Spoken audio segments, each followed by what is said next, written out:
Пушти за Штип да видиме колку се задоволни граѓаните. Нели во Штип објавивме дека приватно лице рушело столбови на зграда за да си постави клима уреди. Работи за зграда на 5 ката, на кое што и е реално нарушена статиката. Од она што го разговаравме со луѓе кои што ги познаваат работите, градежни инженери, архитекти и така натаму, велат дека може да се појави сериозна опасност. Ај се да видиме како ги поправија столбови. Браво, за мачкање. За мачкање, бе.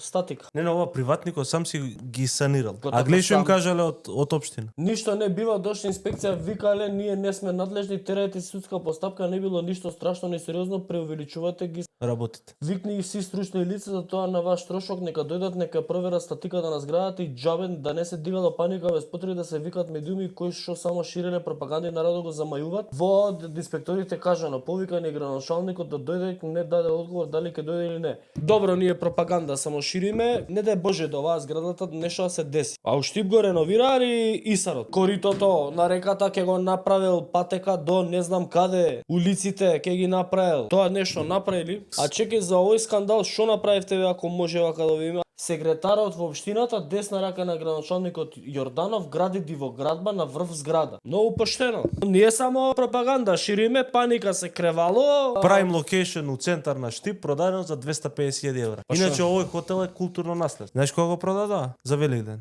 Па нормално, тогаш нема медиуми, нема работа, нема гласила, не се обе. Најака локација у Штип, у центар на Па Штип. добро. Плюс културно наследство, значи ова вреди пари. Скандинавски.